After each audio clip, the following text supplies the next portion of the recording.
Costume design is an essential element of filmmaking as it adds to a project's authenticity and contributes greatly towards the audience's immersion into the world a film or series is presenting.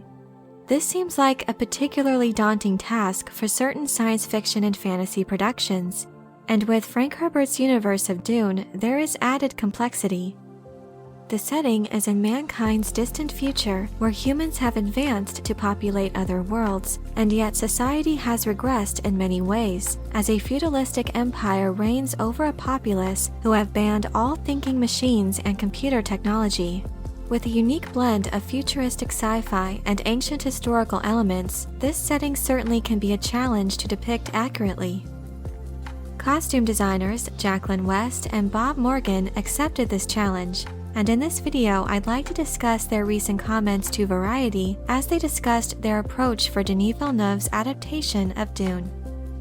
The veteran costume designers West and Morgan, who are both fans of Frank Herbert's Dune, began by methodically breaking down the three main worlds of Arrakis, Caladan, and Gedi Prime. As Morgan states, these were three kinds of diametrically opposed places in their climate, and then the people that inhabited them, which meant three armies, three different things they had to do. When asked what their starting point was for the costumes, West said, quote, "It was the book. It has everything: mysticism, ecology, politics, religion, philosophy, history, evolution, poetry, so complex and so multi-layered." I started with conversations with Denis Villeneuve, the director, who really had such an idea about the film by the time I came on. He didn't want to make a film about spaceships, with the look of what you see in so many sci-fi movies and video games, but he wanted to make a futuristic medieval movie. A futuristic medieval movie is an apt description. Villeneuve has demonstrated repeatedly his knowledge of the source material, as the author, Frank Herbert, wanted the focus of his saga to be on human society rather than its technology, and how the social and political institutions could have evolved or devolved over time. His approach makes the story that much more relatable to our modern day, and it's clear Villeneuve wanted to accurately portray this aspect of the story with the costumes themselves in his conversations with the designers. Regarding how the worlds, each with their specific and wildly different environments, influence the costumes, Morgan said, quote, "Caladan is this very rich, lush, wet place, and the colors influence the colors we used and the richness of the fabric we used. On the desert planet Arrakis, it affects how you would dress, much like it affects how people dress in the Sahara or in Jordan, wearing layers and wraps for their heads to not only serve as a protection from the weather and from the heat, they're also a tool. It keeps your head cool, but it also is something you can take off and it becomes a rope, a backpack, It's 25 yards of fabric." So that lent itself to form following function, and we started that way.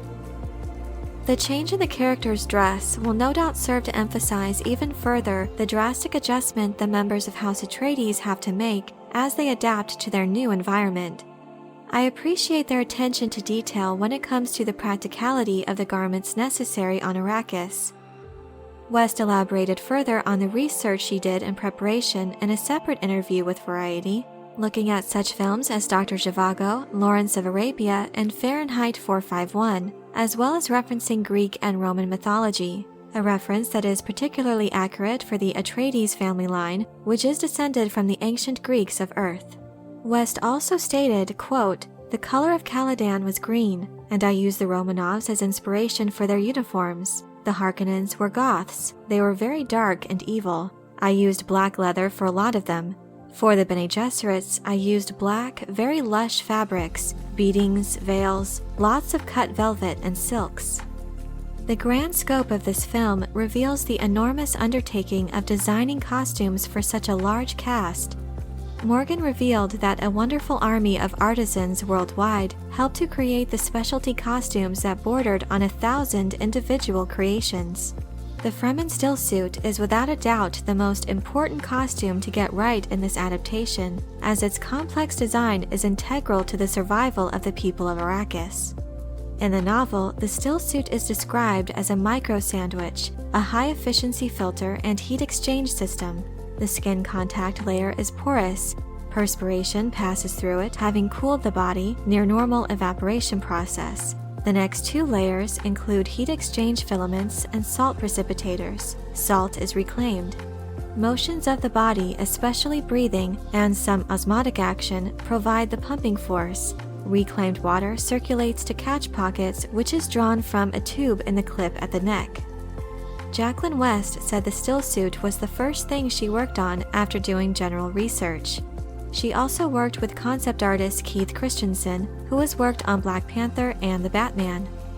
Villeneuve approved a concept which was taken to Jose Fernandez at Ironhead Studios to build the prototype.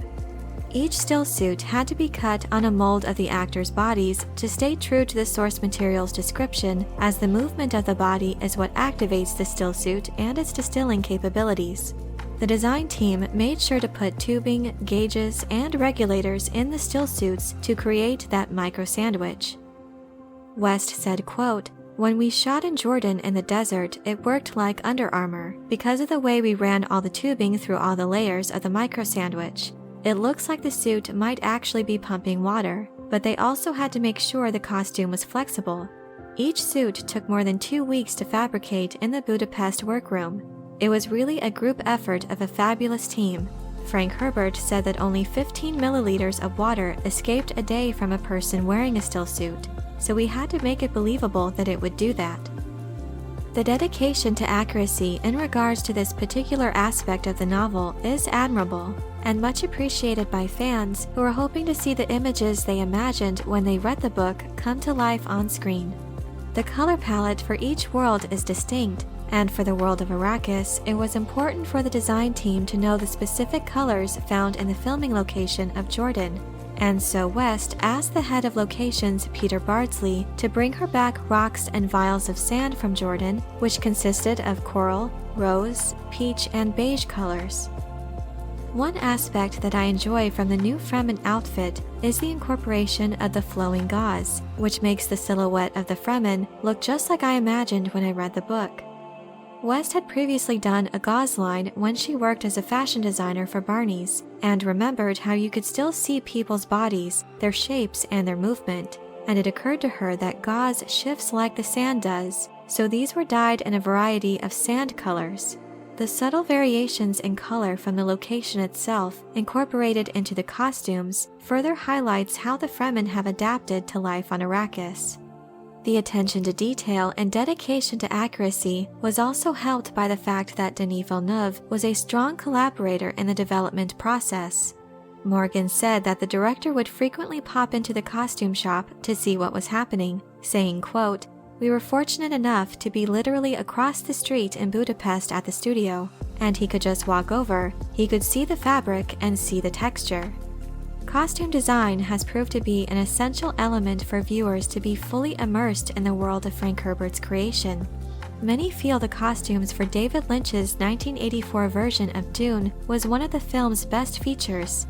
And in regards to the Sci-Fi Channel miniseries adaptation, while it can be said the story itself was more faithful to the source material, the costume design was sadly lacking, especially in regards to the famous stillsuits.